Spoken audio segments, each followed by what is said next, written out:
he seems almost resigned to the fact that he might have to relent and Siddaramaiah might be made the next Chief Minister. Now, sources say Mallikarjun Kharge, the Congress president, will decide on the next Chief Minister face after consulting the Gandhis. This announcement could in fact be made later tonight after meeting both of these leaders. Amidst all of this, G. Parmeshwara's supporters staged a protest today in Karnataka. They want Parmeshwara to be made the next Chief Minister. In 2018, when Congress and JDS alliance had formed the government, Parmeshwara was denied the Chief Minister's post and was made H.D. Kumaraswamy's deputy.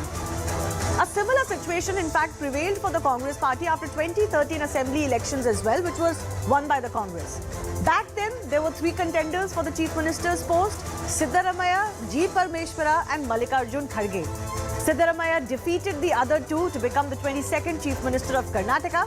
But today, Kharge is the Congress president and he will have to make and convey the tough decision to the two contenders today, which is Siddaramaiah and DK Shivakumar. Maybe he'll have some notes from his own contest a decade ago. But it is safe to say that Siddaramaiah is leading this battle as he has support of most of the communities who voted for the Congress party as well as majority of the MLAs.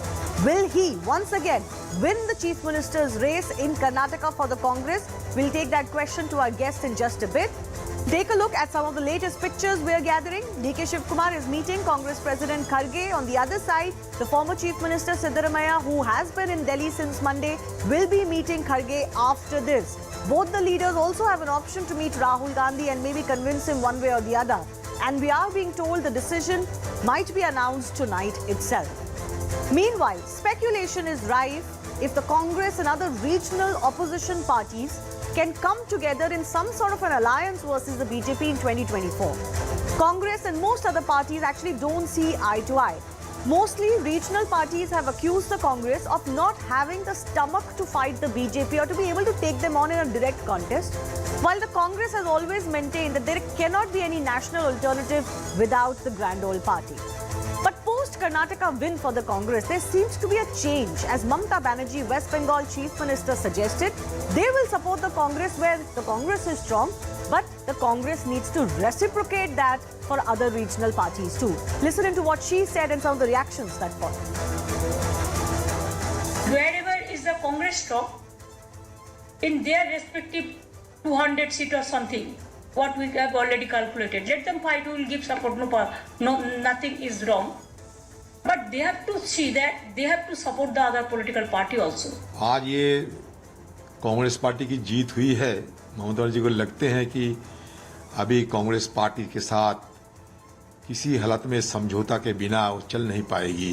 आदरणीय नीतीश कुमार जी, आदरणीय ममता बनर्जी जी, केसीआर साहब और बहुत सारे दल इसी कोशिश में हैं कि कोई रास्ता निकले और जो दल जहां मजबूत है उस दल के नेतृत्व में चुनाव लड़ा जाएगा। कोई भी कन्विक्शन या आइडियोलॉजिकल पटल पर कोई समानता ना हो और सहूलियत के लिए, केवल कन्वीनियंस के लिए एक होने की बात हो, तो ऐसा जो भी गठबंधन प्रस्तावित भी होता है वो गठबंधन विजन या मिशन पर नहीं बल्कि केवल और केवल एम्बिशन फॉर पोजीशन, डिवीजन और करप्शन पर निर्धारित होता है। Can the Congress then be the opposition fulcrum? Now take a look at some of their numbers. They had a strike rate of only 12% in 2019 elections, but the Congress party did maintain a vote share of nearly 20%. That's not small. They won only 8% of the seats in direct contest with the BJP in 2019 general elections, and that's been their biggest problem. Since then, the Congress has added 77 new seats in the last 10 assembly poll results, but it has also lost 169 existing seats it used to have in the last 10 assembly polls as well. And recently, let's not forget, it posted its worst ever performance in Gujarat 2022 poll. So will Karnataka alone change that picture? Take a look at this map of India. Now, these are the states where the Congress is the leading opposition against the BJP. There are about 13 such states that we have identified, which total to about only 158 Lok Sabha seats. The big states amongst these are, of course, MP, Rajasthan, Karnataka, Gujarat. But Gujarat, the Congress was just recently routed. Apart from this, they are in alliance in states like Bihar and Maharashtra, but they are not the big brother players there, so we've not included that. This is where the real battle is. Will the Congress be content in fighting in these states alone with the support of the other regional parties, this means 160, maybe max to 180 seats. And which other regional parties will be willing to come together with the Congress and others? For example, parties like the BRS and the YSRCP don't quite see eye to eye with others who are trying to forge a national alliance, or this third front that we keep talking about. Even if improbable, it will only break the opposition unity further. So this is what the Congress's position is looking right now. Will it be content in just fighting where it has a direct contest with the BJP and leave everything else to the others? That's the big question. First up though, we also take a look at the big debate that's coming up tonight, along with the fact of, what this does for the opposition unity and who can come together and where the Congress and others will fight. The other big drama, or the Nataka that we're tracking, is coming from Karnataka. Exactly which way the Congress High Command will go.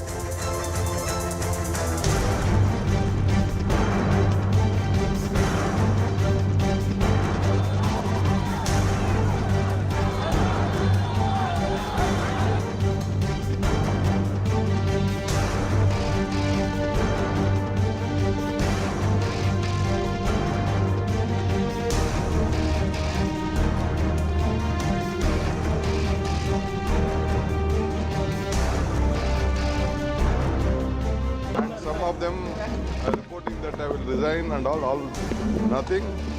My mother is my party, my friend is party, no question. My high command is there, my party is there, our MLAs are there. We're cutting across to these shots now coming in. This is Siddaramaiah, who's also reaching to meet Congress President Mallikarjun Kharge, is what we are being told. Just a short while ago, we ran the pictures of how DK Shivakumar was already meeting Mallikarjun Kharge, what has been communicated to him, what he has communicated to the Congress chief. We'll get you those details in just a bit. But these are first images now coming in of former Chief Minister Siddaramaiah, who's been camping in the national capital. He is all set to meet the Congress chief, and we can only really look into the body language of the two leaders. But not much else that can be said. Siddaramaiah is said to be leading this battle, as I said. He is experienced in governance. He's also someone who has support of a large number of communities behind him. And he has a lot of the MLAs behind him as well. And I believe these are now visuals coming in of DK Shivakumar's leaving Mallikarjun Kharge, the Congress president's residence. His meeting has ended. It has been a short meeting. Roughly about maybe half an hour or 45 minutes, under an hour for sure. And now he's exiting the Congress chief's residence, and we are showing you visuals of Siddaramaiah moving to meet Mallikarjun Kharge next. So whether these meetings will be the final of the hectic parlays, or could there be another round, we don't know. But the Congress certainly wants to get done with this decision quickly, have the government come into power as soon as possible.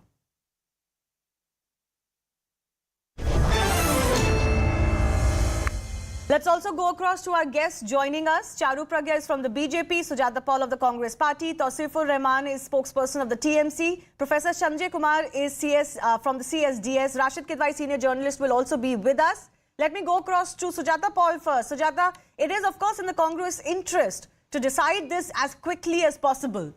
Delays will not help you. No. We are always very careful of whatever we do. We are never in a hurry because we are not the kind of party that gets one chief minister then removes them. So we take our time, but we'll give the best to the state. And of course, we have so many leaders, and that's the great part, that we not only have democracy in our party, but we have talent and caliber in our party. And that's why we are taking a little time to think it out. And Karnataka will be a better place with with the government in place now and all our guarantees implemented once the chief minister has decided. So we just need to wait and watch. Okay. Rashid Kidwai, exactly who's leading this battle according to you? Has much changed since last evening? Or do you think Mr. Siddaramaiah will continue to be the leader between him and DK Shivakumar? I think, Shivani, the Congress has a knack of, making simple things look complex.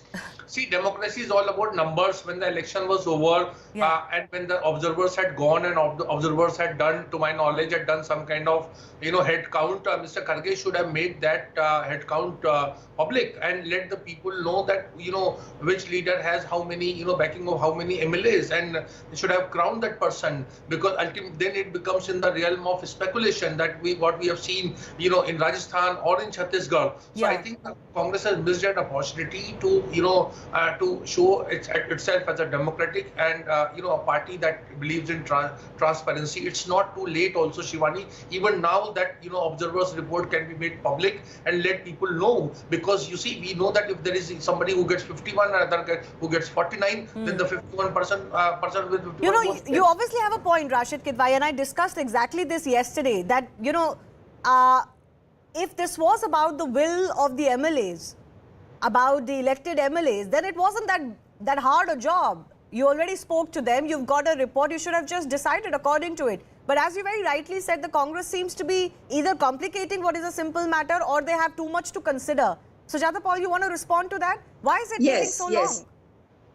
Look, when we talk about democracy and the Congress party, we respect the people and we respect people's decisions. So I think we do talk to our MLAs and come to the final decision, but we are not the party which decides on its own which chief minister is going to be put in place and give no governance. No, nobody's saying you should decide on your own. We're saying exactly the opposite. No, that just decide according to the MLAs.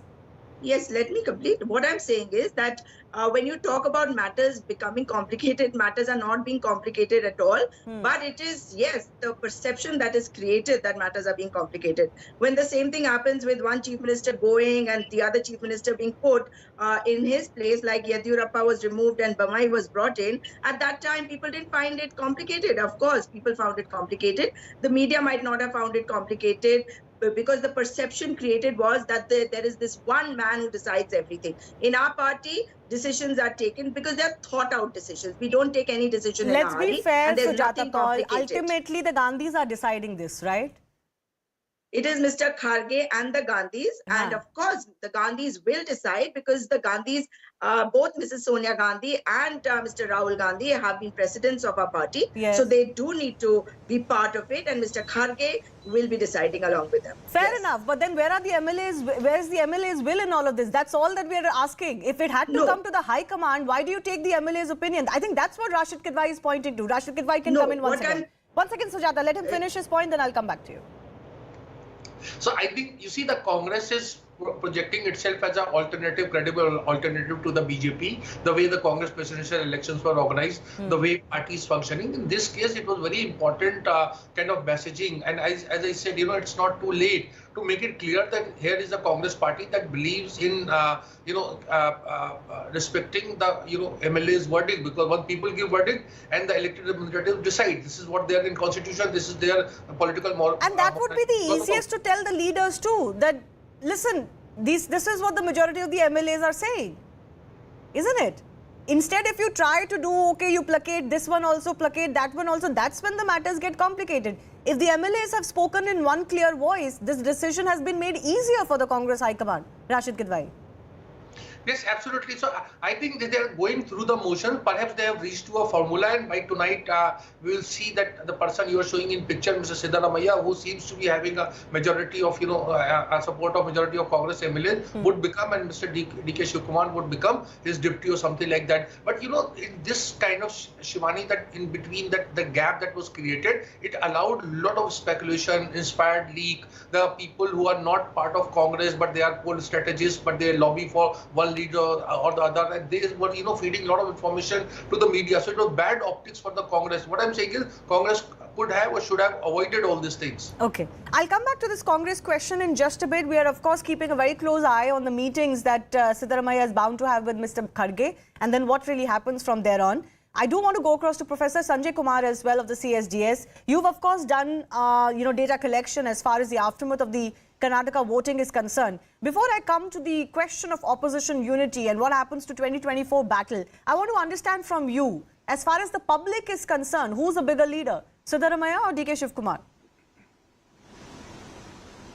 there is no comparison between Siddaramaiah and DK Shivakumar if you go by the opinion of the people.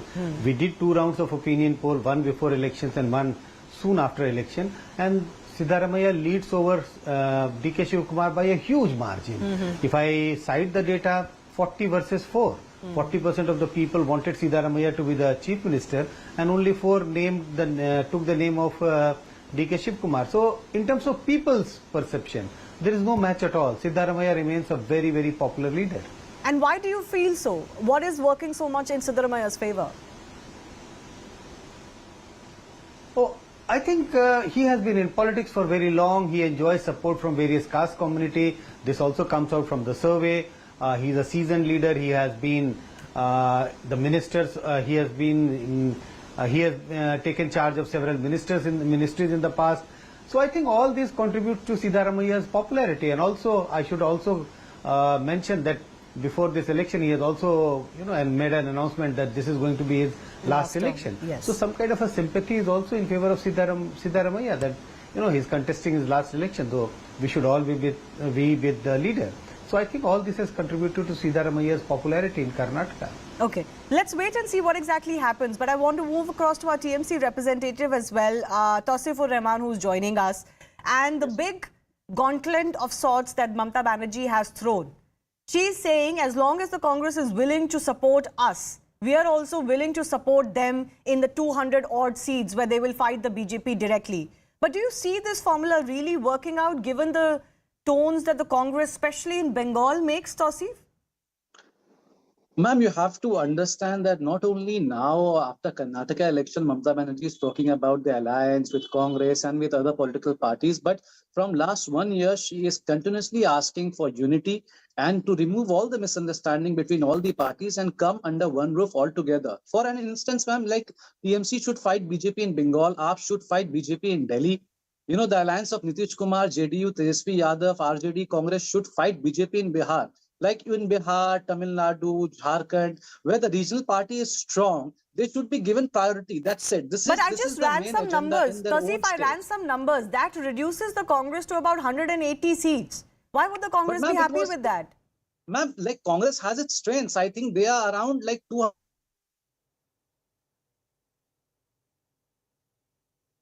Let's try and get Tausif back. Sujata, why don't you come in this? Where does the Congress party stand here? When opposition leaders, other regional parties tell you that be happy in fighting 180 to 200 direct contests with the BJP, but you don't have much fighting power in states like West Bengal, Tamil Nadu, Kerala, Delhi. Leave that to others.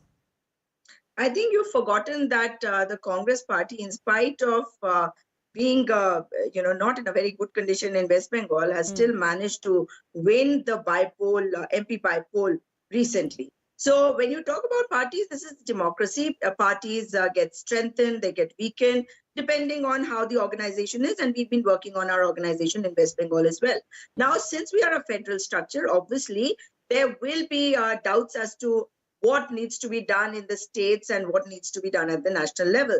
But we should just wait and watch. And of course, opposition unity is what every party wants. And you made a statement at the beginning about how most parties being against, not in the mood to be with the Congress party. No, most parties are against the BJP, and all those parties who are against the BJP will come together. There is enough time, and we are working on it. They don't want to be under the Congress umbrella is the problem. No, you think so. And they've said it. They've said it in as many words.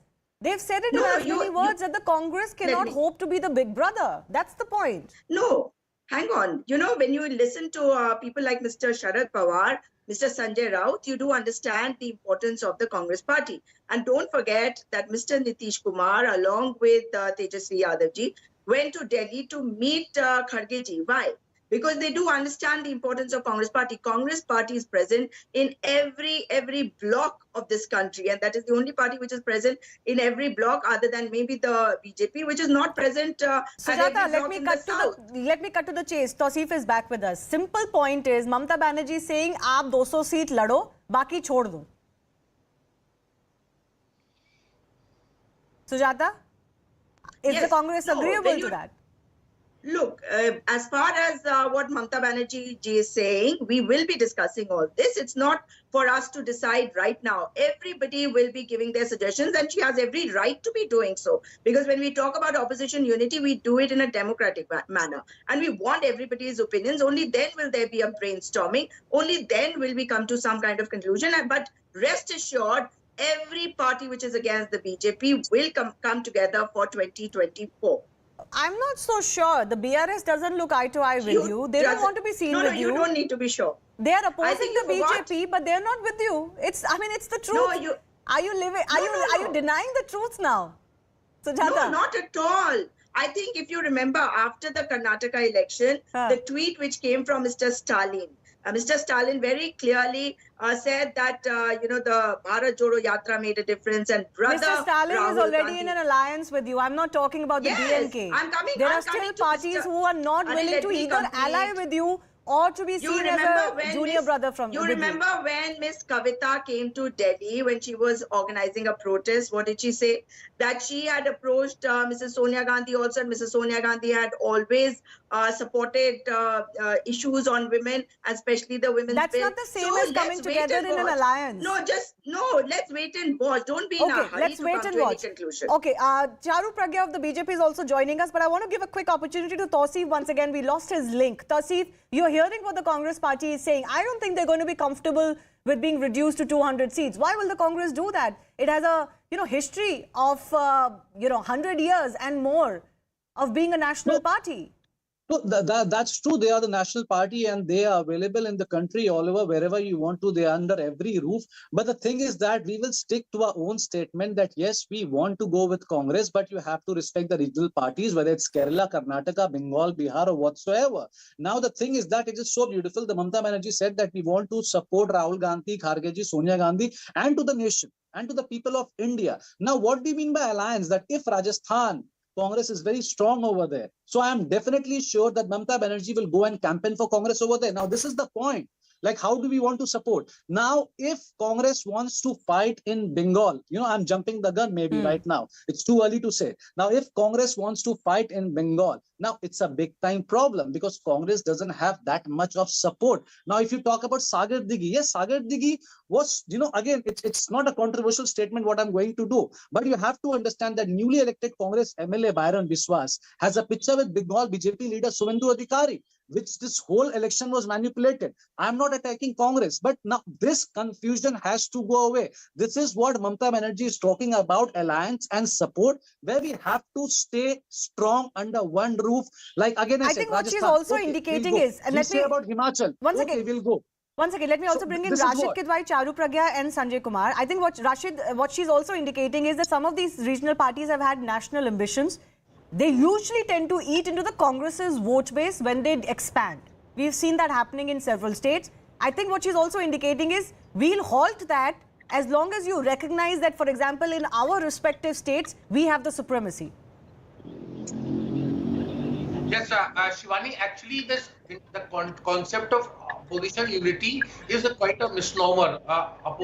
You see, there is a lot of cutthroat competition is there when it comes to opposition, and their alliances are formed stitched from the position of strength. So the Congress is expected to do well wherever it is fighting the BJP in a direct contest, and where the track record, as you have shown in your graphics earlier, is quite poor. So unless the Congress, starts winning against the BJP, then only it would generate interest among the other regional parties. Regional parties, like whether it's Mamata Banerjee or Lalu Prasad Yadav's party or Samajwadi Party, they don't want to give seats more than 2, 3, 4 single-digit seats in their respective states. Right. And that is the Congress problem, because Congress fancies itself as a national party, as they say in Hindi, कि हमारे बाप दादा ने घी खाया था, हमारी हथेली सूंघ लो. So that is hurting and harming the Congress. Okay, interestingly, these are visuals of Mallika Arjun Kharge's residence where Siddaramaiah has reached. So their parlay is going to begin now. DK Shivakumar has already met the Congress chief. We'll wait and see what transpires and comes out of these meetings. And whether a decision is made and being conveyed, some formula has been worked out and being conveyed, whether both leaders will accept or not. Frankly, when it comes to the Congress, you can't really say until, as they say, the fat lady sings. But coming back to this discussion of opposition unity, what the Congress believes, and Sanjay Kumar, you can come in here. The Congress believes Karnataka shows the Congress now is on an upswing and it can take on the BJP when it comes to those direct contests, and therefore it is going to be crucial to beating the BJP because there are some 180 to 200 such seats. But would it be foolhardy to assume that? Because recently in Gujarat, they were almost wiped out. In UP, they're almost wiped out. We don't know what happens in MP and Rajasthan or Chhattisgarh anymore. But will Karnataka alone mean a change in fortunes for the Congress? Sanjay Kumar? Shivani, one thing is very clear. If you look at the verdict of Karnataka, there is a clear indication that Congress is on the up in Karnataka. Look at the vote share of Congress in Karnataka. Their vote share has gone up by 5%, while BJP's vote share remain what it was in 2018. But this upswing of Congress in Karnataka in no way gives me any indication that this is the situation in Rajasthan, Madhya Pradesh, Chhattisgarh, Delhi, and in large number of states. Yes, there are large number of states which goes to poll by end of this year, where Congress and BJP has a direct 1-to-1 fight. Remember, Karnataka was not 1-to-1 fight. BJP's vote share remains intact. Congress managed to win largely because the vote share of JDS has gone down. Yes, true. So Karnataka cannot be compared with the Hindi heartland state, which faces where there is a real direct 1-to-1 contest. There is another point. Karnataka is a state which is a non-Hindi speaking state, and I think Prime Minister's connect with the masses could be much better when he campaigns in the Hindi heartland state. I'm not saying that he would be able to swing the voters in favor of BJP. The only limited point I'm trying to say is that the performance of Congress in Karnataka is no indication that Congress is in a very strong position in the Hindi heartland state. Yes. When election takes place in the Hindi heartland state, issues may be different. The nature of contest is also different. And one last point. In Karnataka, BJP was the ruling party and Congress was the party in opposition. So you can charge the government of not performing. But remember, in Rajasthan and Chhattisgarh, Congress is the ruling party. Yes. They would be defending their own government. So that poses another kind of a challenge for Congress. And let's not forget, even in Karnataka, even when the BJP did not win mandates in the state, in Lok Sabha elections, they did fabulously well in Karnataka. And that has been the trend in other states as well. So they continue to sweep certain states in India in Lok Sabha elections, even if the assembly elections go one way or the other, as many of these states are also swing states like Rajasthan coming up. Charu Pragya, weigh in on this. The Congress believes that with Karnataka, it is up for a fight against the BJP. In fact, the BJP is coming down, their graph is coming down, while the Congress is going up. Shivani, good evening, and I'm sorry for the technical errors which has caused me to be the last one to speak on your debate. Thank you for your question. I believe that Congress gets overly optimistic very, very quickly, and I do want to repeat what the last panelist said. The vote share of Bharatiya Janata Party remains entirely intact, and there is no indication that any state election is going to impact the national election when it comes around in 2024. That being said, Congress winning one particular state, and even this is going to be a precarious win we'll see in the days to come, because they have overpromised. Because they have overpromised, naturally they're going to underdeliver. They are going to be again in a state where there is going to be infighting, and this infighting will cause dirty linen to be washed in public. There could be a repeat of the pilot situation from Rajasthan in Karnataka as well, or even worse, the Scindia situation. So there is going to be alienating of leaders. As soon as the Congress High Command picks one over the other, there is going to be a very visible split. And it's the people who suffer from these kind of splits and these kind of fights. Also, it remains to be seen which way governance in the state is going to go. I'm frankly worried, because if they want to deliver on any of their promises, the state is going to be heavily under debt. They don't even have the kind of money that they are promising. They don't even have half of it. But Prime Minister's popularity remains on the rise. It's not even constant, Shivani. It remains on the rise. Yeah, and that will be proof to us as the year I progresses. find this really hilarious because the I did Bharatiya not Janata interrupt Party anyone, Shivani. I is... joined Yeah, let her come Well, in. Shivani, Charu, I'll come back to you. Just give me a minute. Let me Yeah. hear Sujata's Yes. response to you. But Shivani, I have Bharatiya managed to Janata- come in 25 minutes. Bharatiya after I Janata understand, Party Charu. Sujata has is in had her say power many times. on their own I'll give you more time, in only Charu. 4 states: Assam, Gujarat, Uttarakhand, and Uttar Pradesh on their own. They've brought down governments, or they are in alliance in other states. We are also there on our own in 4 states. Please don't forget that. Now, when you talk about being overly optimistic, why are you overly pessimistic now? Because you won't be able to bring down governments, because you've tried it and you've seen what you did in Karnataka has paid you well this time, because it is the Prime Minister, no less, who held 51 rallies. In the last 10 days, he held 20 odd rallies, out of which 17 seats went to the Congress, 2 to JDS, and 2 only to BJP. So Prime Minister's popularity, let's not talk about it. But because now he Sujata, started would you talking about concede? Now, this is where it gets a little problematic. Would you not concede that despite state results, I mean, what happened in 2018? You were so boisterous about 2019. And look at the 2019 Lok Sabha results. The Congress party has to accept what is the new political reality, that people vote differently in state and Lok Sabha elections. And there's really nothing to suggest the Prime Minister popularity is going down. No. You have to accept that. Let me. No, you can talk about the Prime Minister's popularity. We are fighting the BJP. And the BJP talks PM about is only the the Prime BJP. Minister. For us, I don't know what the for distinction us, is here. You're not understanding. Yes. We Can I come as in now, Congress Shivani? party Yeah, Charu, I'll come back are to you. I'll fighting come back. another party called the BJP. The BJP will project the Prime Minister as the only leader, and that is what has brought them down in Karnataka.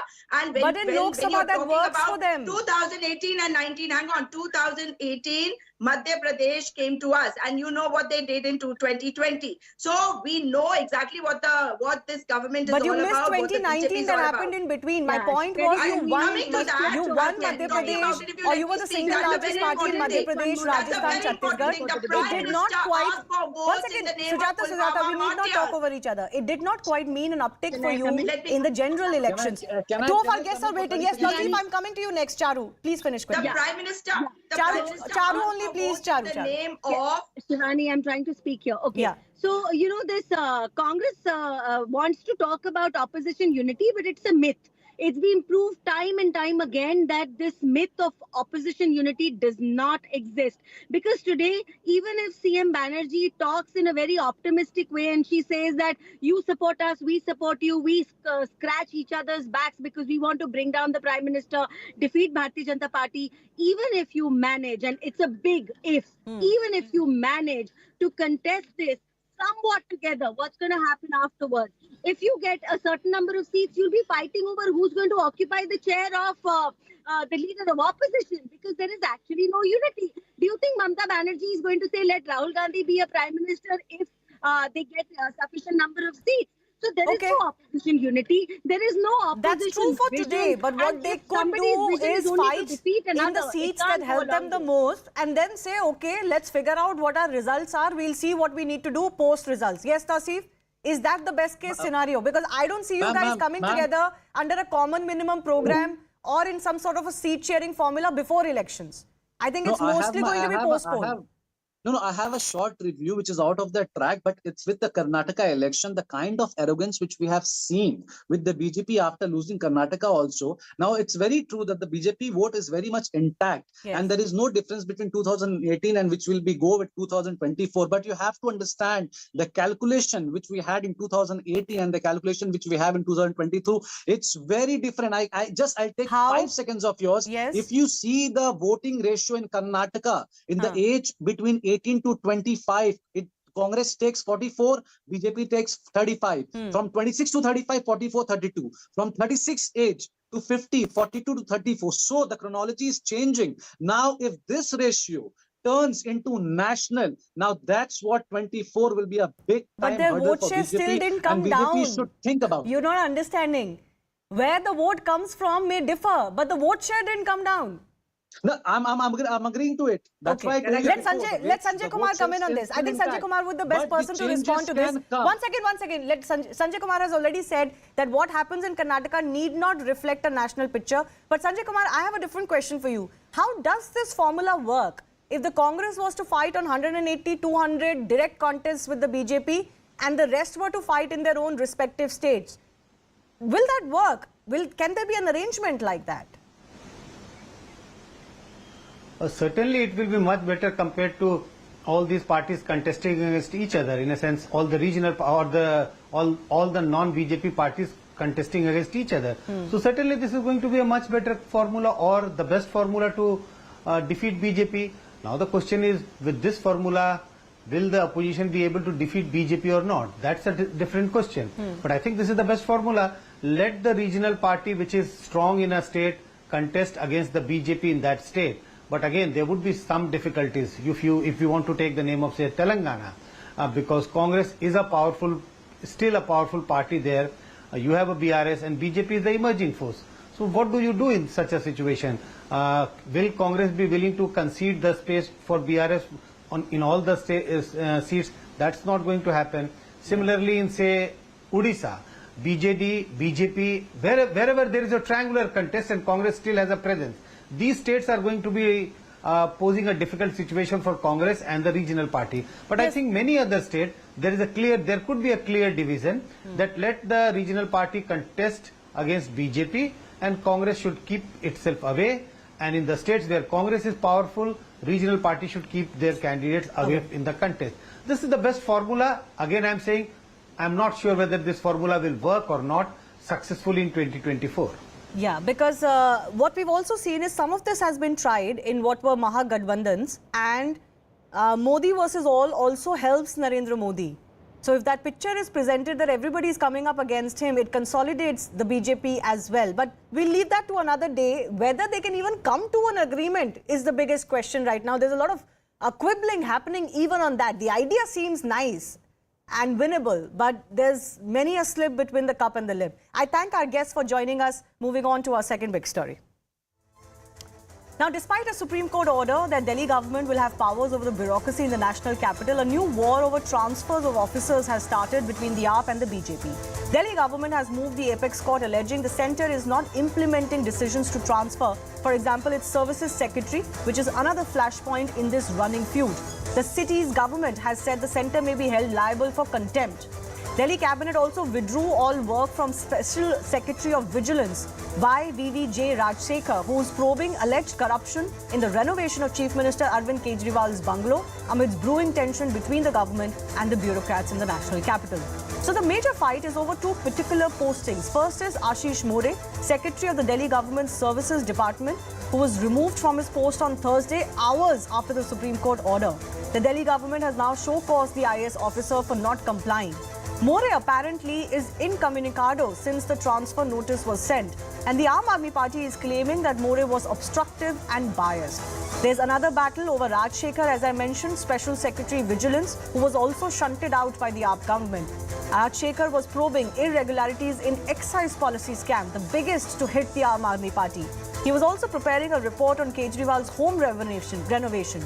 And Aam Aadmi Party suddenly came out to claim that Rajsekhar was involved in some sort of an extortion racket, and this has kick-started another war with the BJP. So the simple question we asked today, as far as this transfers fight is concerned, exactly who is abusing power?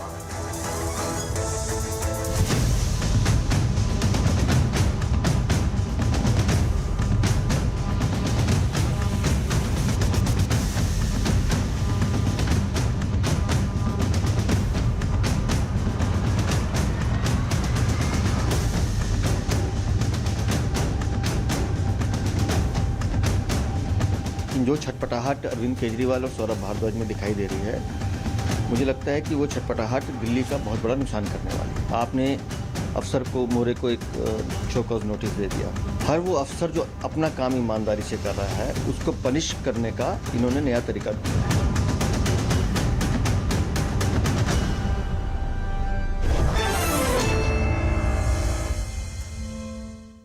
Let's go across to Vineet Goenka of the BJP joining us. Priyanka Kakkar of the Aam Aadmi Party is also with us. Vineet, let me begin with you. The Aam Aadmi Party is well within its right to make these transfers. Whatever may be the reason, I'll come to that in just a bit. But what is the BJP's objection to these transfers per se? Shivani, Ram Ram to you, to my co-panelists, and Ram Ram to all the viewers who are watching this particular debate. We have no objection. Only thing is we have apprehension, which we have always been aiming at. I'll give you three cases. Vineet Goenka, just hold on for 1 second. February. I'm going to come back to you. Let me just quickly cut across to some of the visuals that are coming in from the national capital. This is the first picture coming in of Mallikarjun Kharge and Siddaramaiah, former Congress Chief Minister in Karnataka, meeting.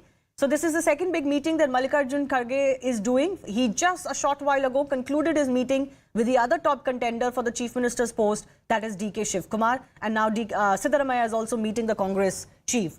A lot of these parlays have been ongoing, but this is the first time that the Congress Chief is meeting both of the contenders directly. Observers and others, of course, have been meeting him. Even Rahul Gandhi met him earlier today.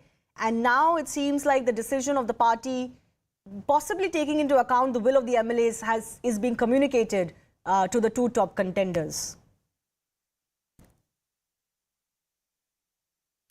All right, so this meeting is currently now on in the national capital. After that, we'll get to know whether the Congress has made its decision, has conveyed its decision, and will be implementing that decision.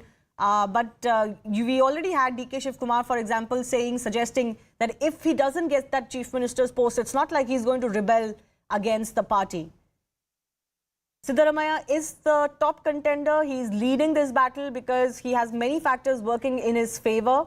My colleague Sharon is also joining us. Sharon, Mr. Siddaramaiah went in only a short while ago. Anything more that you're learning of the Congress President's meeting with DKS before this?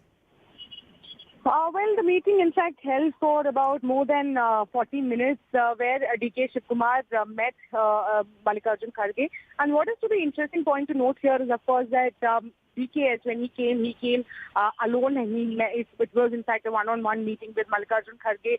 There was no convoy with DKS that actually came to the residence of Mallikarjun Kharge. But when it comes to Siddaramaiah, we are seeing that there were, in fact, 5 convoys. There were a number of the MLAs also who have been elected in this election as well. So sort of a show of strength by Siddaramaiah at the residence of Mallikarjun Kharge. He has just entered about 10 minutes back. Yeah. These are the pictures that we have access where you can see that he's sitting with Congress President and the Congress President. There are, in fact, talks that are going on. But what our sources as of now are telling us is that very unlikely that a decision will, in fact, be announced today. Okay. Because after meeting with DKS and Siddaramaiah, there is, of course, going to be another meeting with the top leadership of the Congress party, the Congress High Command, and a final decision could possibly come tomorrow, but very unlikely that a decision could be made today.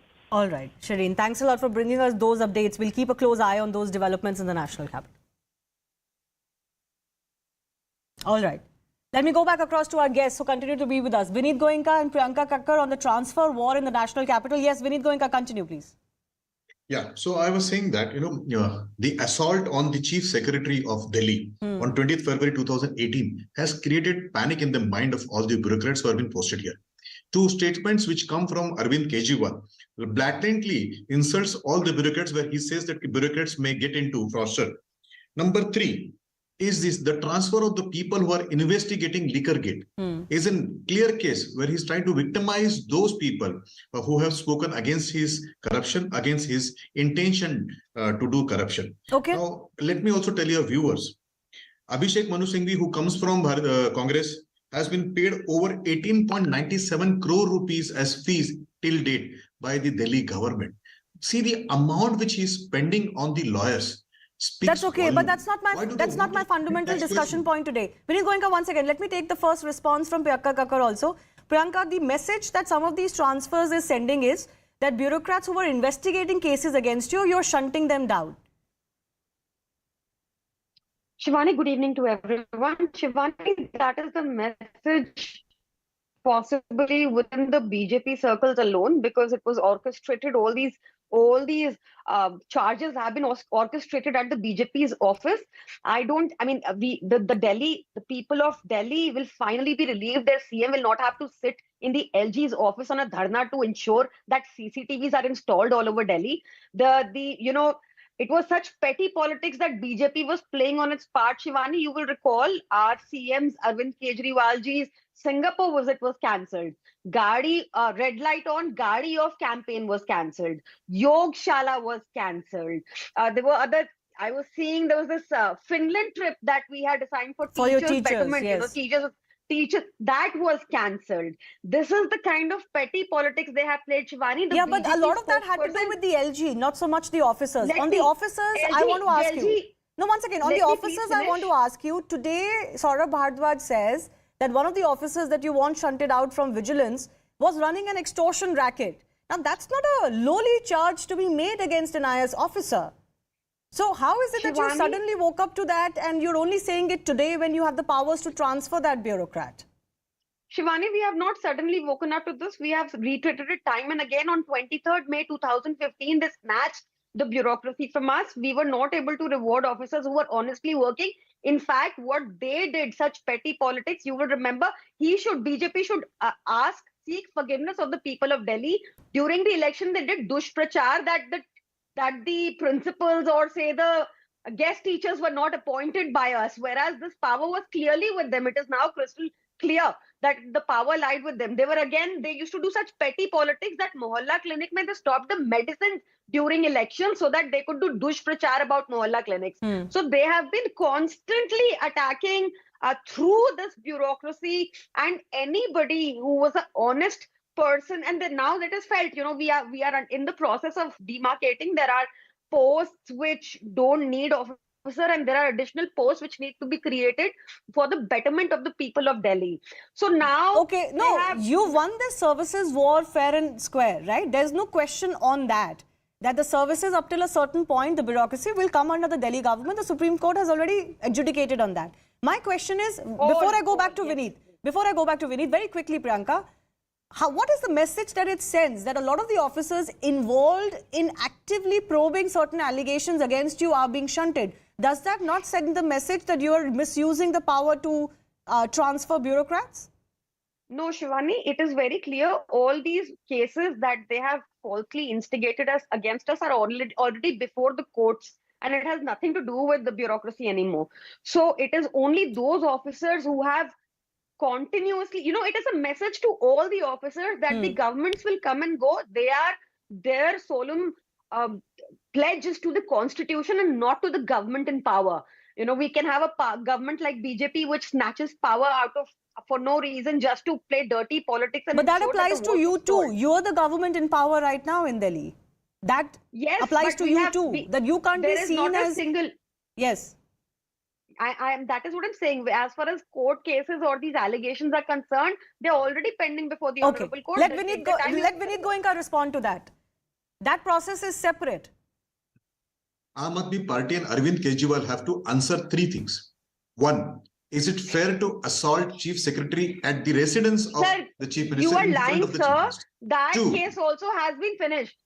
But Vineet, to be fair, that's a past case. Let's talk about what's happening today. Allow me to speak. Yeah. Let Vineet speak. Priyanka, let's not speak over each other. He gave you time. Vineet. My only request is he can be truthful. It's BJP, but it's too much to expect, but still try. Priyanka, please, I have limited time. Vineet Goenka.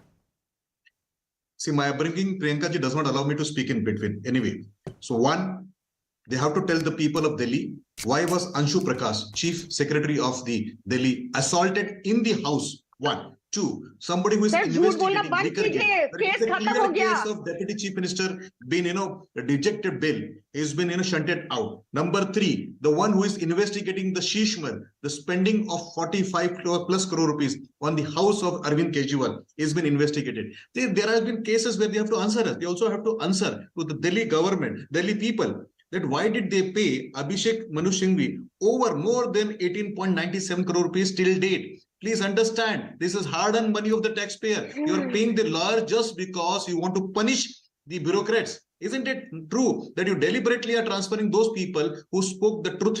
Anarchist Arvind Kejriwal has to answer this to the people of Delhi. Sir, please be mindful of your language. You are speaking about a CM who was elected thrice. He called himself anarchist. I have not called him. He has, madam, in public domain, he has said he is anarchist. Stop screaming, sir. Stop screaming. He is corrupt, and not only corrupt, he has assaulted Chief Secretary of Delhi.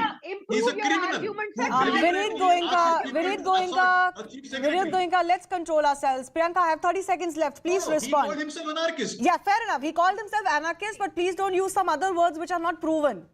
Like you did. He is assaulted. What did I say? Please tell me a single You word are which wrong, I've said Mr. which is Dilip Goenka. unparliamentary. That They can file a case against me. He is an anarchist, man. He has called himself an anarchist. He's corrupt. Please. Okay, one by one. Can we go one by one? Priyanka, please Priyanka ji, respond. tell me, didn't Vinit you ji, assault please hold on. Anshu Vinit Prakash? ji, let all of you be heard. Priyanka, Priyanka, but you will also have to stop interrupting him. Please go ahead. I will ensure you get uninterrupted time. Go ahead.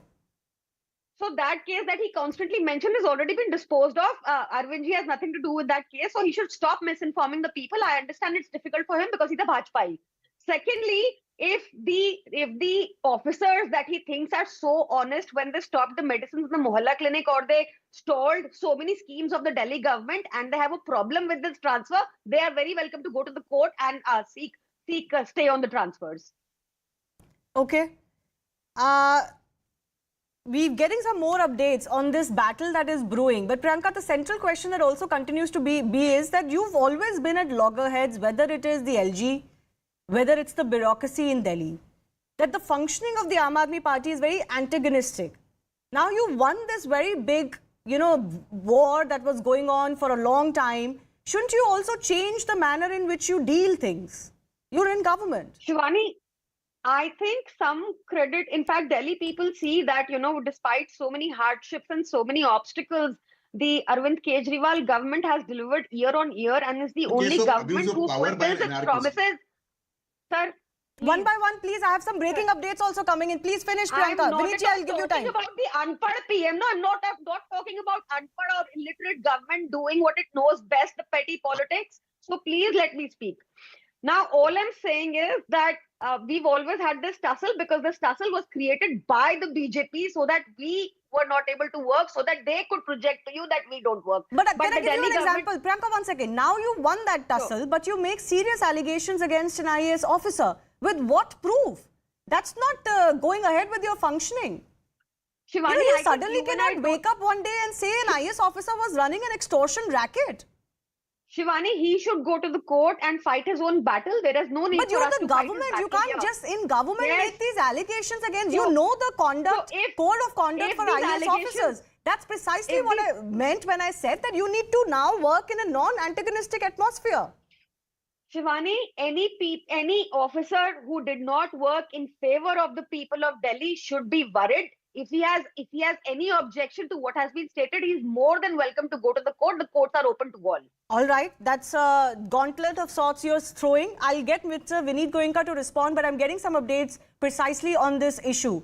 Now, Secretary Vigilance, who's been stripped of his work that I mentioned earlier, has made serious allegations regarding the undersigning of files.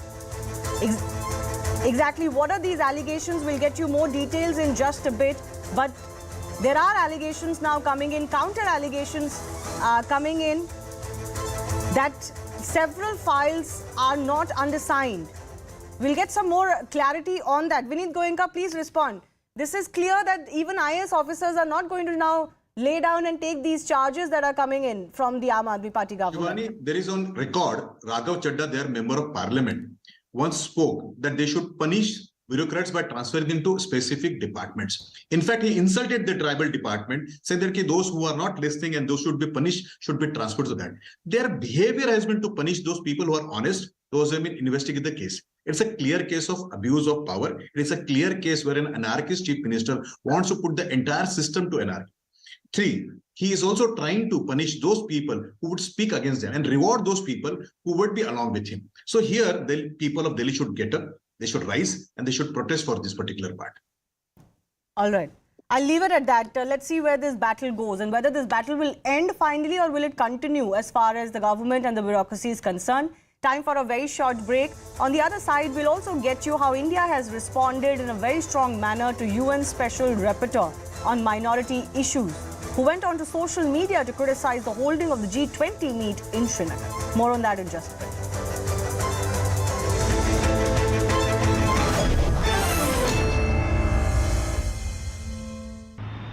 Also, it's interesting the kind of entourage that both these leaders have come with. MB Patil is one of the MLAs that Siddaramaiah came with to the national capital yesterday. MB Patil's name has also been floated as a chief ministerial aspirant, isn't it, Harish? Well, he clearly has come out and said, I am a chief minister position aspirant. But remember, there is a lot that's at play here. He's seen as a man from Siddaramaiah's camp. Yes, this time round the Lingayats have backed the Congress far larger numbers than say 2018 or 2013. But the Congress also understands that the traditional vote bank has been the Ahinda vote over the last decade or so. They've also got significant amount of Vokaliga votes this time. So just merely on a pretext of getting more Lingayat votes, the Congress might not look at MB Patil's push for being considered to the Chief Minister's post. Right now, this battle is between DK Shivakumar and Siddaramaiah. Unlikely that there will be any third phase that could put up a stiff challenge to both of these people, unless the Congress High Command wants to look at a dark horse to ensure none of these people are miffed and both of them can be kept away from the Chief Minister post. A lot happening back in Karnataka as well. The state has been won. The election is concluded with a decisive mandate for the Congress party, but no decision on the Chief Minister. DK Shivakumar there, meeting Mallikarjun Kharge at his residence. First pictures now coming in of the two leaders. The man who hopes to pip Siddaramaiah and be the Chief Minister of the state. It is now or never for me is what he had said. Also ensuring that he is not going to resort to blackmail or to backstabbing. I'm not going to leave with any of my MLAs is something that he had hinted at. But he's hopeful and optimistic that the decision is made in his favour, which is why he has been insisting that it was under his leadership as the Karnataka Congress chief that the party won 135 seats, a decisive mandate in the history of Karnataka elections. Rohini, my colleague, continues to be with us. Rohini, we're getting first pictures for our viewers coming in from inside Mallikarjun Kharge's residence. What kind of formula is shared with him? What kind of feedback is taken from DK Shivakumar? Irrespective of which way this goes, the decision cannot be easy for Mr. Kharge. Well, it is a Herculean task for him. And not just that, and to take a decisive decision on this is going to be a real one because, look at it this way now. Now that we have seen Mr. DK Shivakumar meeting Mr. Mallikarjun Kharge at his residence, they will definitely have talks and discussion on exact.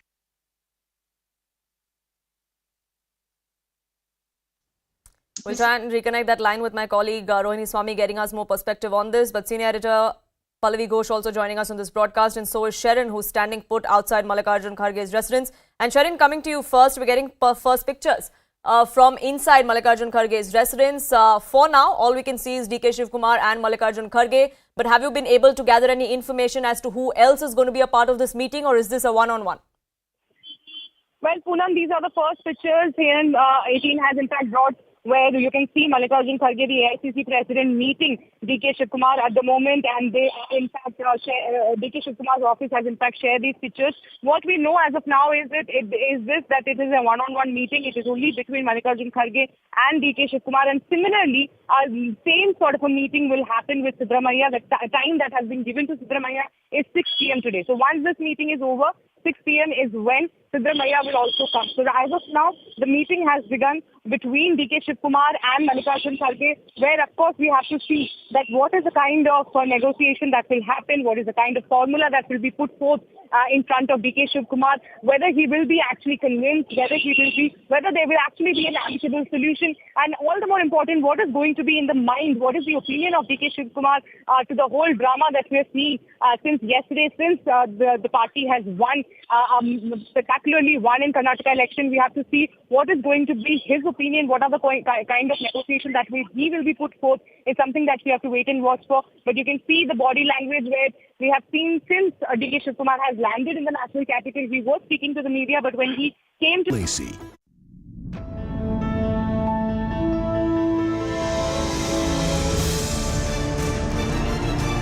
what's going on in the Congress party. They say that Sonia Gandhi never said this, and we did scan the speech. She hasn't quite said this. Then why did you put it up on a tweet, and why are you sticking to that tweet?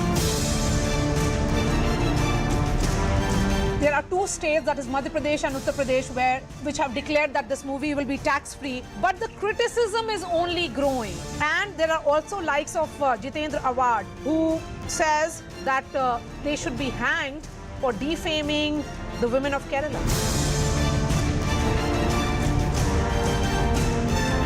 Congress party has said 32,000 कहा था 3 निकले. This is nothing but BJP propaganda. Are you telling me the Congress position is that 3 lives are disposable? It is okay for 3 girls to have been entrapped by a terrorist organization?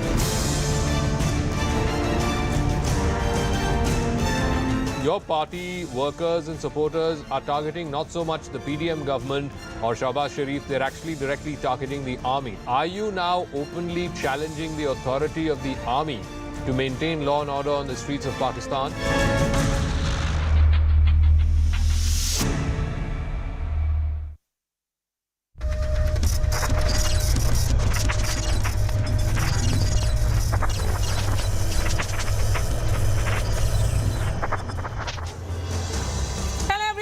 Watching News Epicenter with me, Maria Shakil. Dethroning the BJP in the coveted state of Karnataka was a major victory for the Congress party. But now there is a political musical chairs over the post of Chief Minister. Top Congress sources tell CNN News 18 that the party's top brass has decided